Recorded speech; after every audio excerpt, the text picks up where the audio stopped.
কাজটা ছিল 28শে ফেব্রুয়ারি দুর্গানগরে।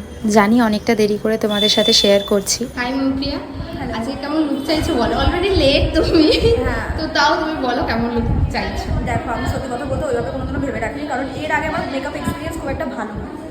ঠিক আছে, তো তোমার কাজ দেখেছি, আমার তোমার কাজ খুবই ভালো লেগেছে, আমি পুরোটা তোমার উপর ছেড়ে দিয়েছি। শুধু আমি লেন্সটা ভালোবাসি, মানে ভেবেছিলাম একটু ভালো লাগবে তাই জন্য দিয়েছি, আর বাকিটা পুরোটা নিউড চাইছো নাকি ব্রাইটে যেতে চাইছো? আমার লিপস্টিকটা শুধু একটু ডার্ক হবে, আর বাকি সব তোমার। আচ্ছা ঠিক আছে। ফোনের বেশ কিছু ভিডিও ডিলিট হয়ে যাওয়াতে সেগুলো রিস্টোর করাতে সময় লেগে গেছে, তাই তোমাদের সাথেও শেয়ার করতে একটু দেরি হয়ে গেল। তো আজকে আমার মিষ্টি ক্লায়েন্টের কেমন কি লুক চাই সেটা তো তোমরা শুনে নিলে।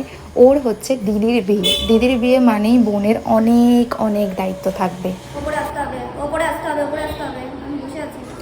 দেখো, সাজানোর সময় একটা আলাদা রুম হলে এবং সেই রুমে যাতে খুব বেশি কথা কেউ না বলে, শান্তিতে কাজ করা যায় এমন একটা রুম হলে ভীষণ ভালো হয়। তো আমিও সেটাই ওকে বলে রেখেছিলাম, একটা অ্যাটলিস্ট রুম যেটুকু ছোট হলেও চলবে, বাস একটা সিঙ্গেল রুম পেলেই হবে। কিন্তু শেষমেশ আর সেটা হয়ে ওঠেনি।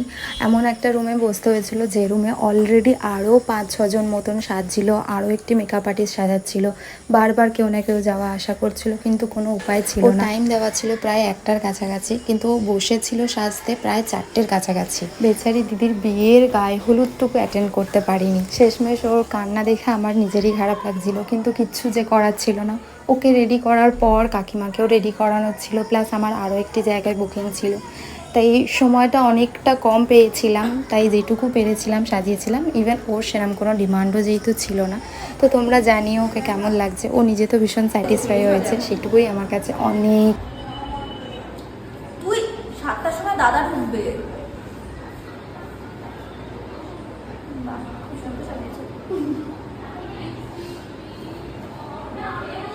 আইসটা বেশি ভালো লাগছে, আইস ক্লোজ করলেও বেশি সুন্দর লাগছে। আচ্ছা আচ্ছা,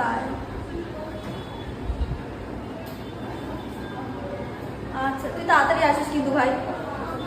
ঠিক আছে। হ্যাঁ হ্যাঁ, দারুণ হয়েছে, দারুণ হয়েছে, সত্যি খুবই ভালো হয়েছে গো। বলছো সিরিয়াসলি। আর ওর হেয়ারে যেহেতু স্মুথনিং করা ছিল, তাই ও বলেছিল হেয়ারে আমার একদমই কিছু করবে না, যেটুকু মানে ক্রিম্পিং তো একদমই করা যাবে না, কোনো ইলেকট্রিক মেশিন ইউজ করা যাবে না, যেটুকু একদম সামান্যতম করা যায় সেইটুকুই করার চেষ্টা করে। তোমরা যারা তোমাদের স্পেশাল দিনগুলো বুক করতে চাইছো, তারা কিন্তু নিচে দেওয়ার নাম্বারে আমার সাথে কন্ট্যাক্ট করে বুকিং করে রাখতে পারো।